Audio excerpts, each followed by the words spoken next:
Hi mga kaibon, welcome back po sa channel natin, Ibon at Iba Pa. Alam ko mga kaibon, maraming nagtataka kung bakit hindi na tayo nag-upload sa YouTube channel natin mga kaibon. Actually yan yung sasagutin natin ngayon mga kaibon, kasi maraming nag-aalala sa atin, maraming nagtatanong kung bakit, baka nag-quit na daw ba tayo, huminto na tayo sa pag-ibon.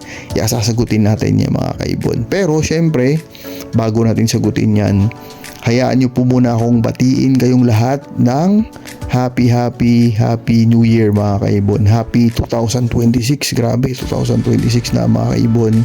Ang dalangin ko lang po mga kaibon sa lahat na mag-iibon o sa lahat ng tao mga kaibon is sana maging maayos yung 2026 natin mga kaibon. Huwag po natin kalimutang magdasal parati para sa year na to mga kaibon, na sana umayos. Kung kahit anong mangyari man, umayos yung 2026. Okay mga kaibon, ngayon sasagutin na natin yung mga pag-aalala ng ibang kaibon natin, kasi nag-aalala sila.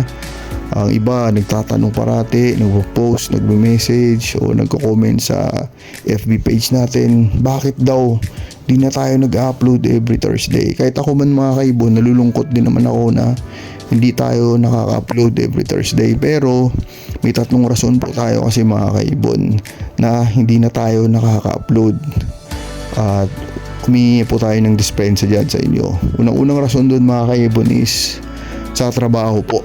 Sa trabaho po namin, US based po kasi yung trabaho namin, kaya pagpatak po ng mga September yan hanggang March, busy season po namin yan mga kaibon. Sobrang busy namin sa trabaho namin, kaya sobrang yung time namin talaga mga kaibon is limited lang talaga mga kaibon.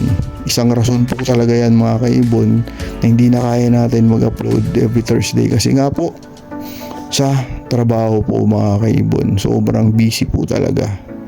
Pangalawang rason po natin mga kaibon is yung negosyo natin mga kaibon. Sa awa ng Diyos, lumakas ang negosyo natin at lumalakas pa ang negosyo natin mga kaibon. Sa araw-araw po, hindi lang po dahil December o bare months lumakas ang negosyo natin.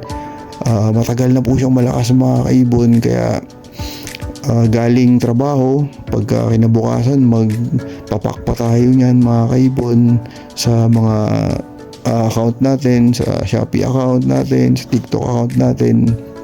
Kaya sobrang hindi na rin po natin maharap lahat mga kaibon.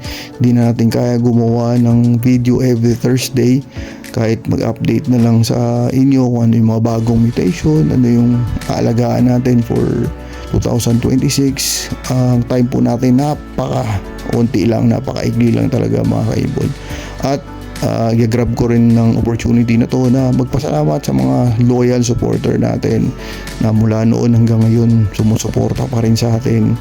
Maraming salamat po sa inyo. God bless po sa inyo at sa pamilya nyo sa patuloy na pagsuporta sa atin mga kaibon. Na-appreciate po natin yan mga kaibon. Natutuwa po tayo sa suporta nyo mga kaibon. Okay? Ang pangtatlong rason po mga kaibon kung bakit hindi tayo nakaka-upload every Thursday is hindi po tayo actually huminto mga kaibon sa pag-iibon. Ang rason po dyan mga kaibon is nagkaroon po tayo ng kliyente mga kaibon. Binigyan po tayo ng opportunity na magkaroon ng isang magandang kliyente na makapag-supply po tayo ng ibon sa ibang bansa. Kaya yun po mga kaibon ang isang rason din po na hindi na tayo nakakapag-upload sa YouTube natin every Thursday, kasi nga po yung time natin sobrang busy na. Kaya minsan may nagpi-PM, nagme-message sa atin, minsan late na natin masasagot. Hindi po dahil ayaw natin kayong sagutin, kung hindi dahil sobrang busy na po talaga mga kaibon. Minsan hindi ko na nga po nahawakan yung cellphone ko, kasi nga po buong araw galing trabaho, negosyo, yun nga po mga kaibon, sobrang busy po. Pero huwag kayong mag-alala mga kaibon, pag may time naman po tayo, if may available po tayo mga ibon, if may kailangan kayong ibon, if meron po tayo, anytime po, pwede niyo po kayo mag-message sa atin. Pwede pa rin po kayong kumuha ng ibon sa atin. Kasi po, pag mayroon po tayo, pinopost naman po natin sa FB agad-agad yun kaibon, at minsan limited lang din mga kaibon pag post natin after 3 to 4 days. So kahit pag post nga natin, nabibenta rin naman agad-agad. Kaya pag may available tayo mga kaibon, kung kursunada nyo, gusto nyo, kunin nyo na agad mga kaibon, kasi mabilis lang din po talaga makuha yan mga kaibon, kasi limited na rin po yung napapalabas natin, napopost natin sa FB, kasi po nakukuha na rin po yung mga ibon natin. Okay mga kaibon, sana po nalinawan po kayo sa sagot natin kung bakit hindi na po tayo na nag-upload ng mga bagong video every Thursday.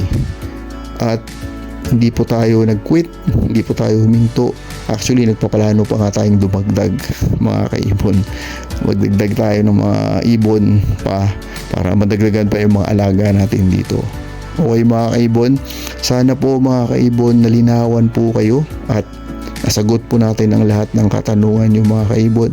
At by the way pala, tatry natin i-announce din yung winner sa pinamimigay nating ibon, yung Lutino na possible split yellow face, possible split blue, sure split na opa pag naging lalaki siya.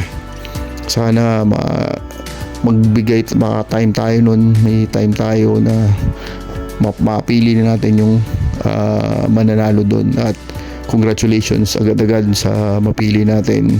Magandang materialis po yun sa 2026 or sa this year breed, sa this year, sa mga breeding season na susunod. Magandang materialis po yun mga kaibon.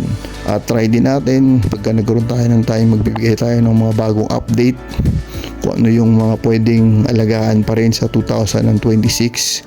Kahit may naisip na tayo actually yan mga kaibon, pagka naka-time tayo, bibigay ko po mga 4 na mutation lang yun mga kaibon. Meron lang kayo nun sa ibunan nyo, kahit may kumuha o may bumili o hindi mabili yun, basta may nakastock lang kayo dun, walang problema po yun mga kaibon. Kasi ang ibon po natin, di ba, pakilipad-lipad sa flights dyan, sa flight cage natin, makita natin masaya naman na tayo dyan.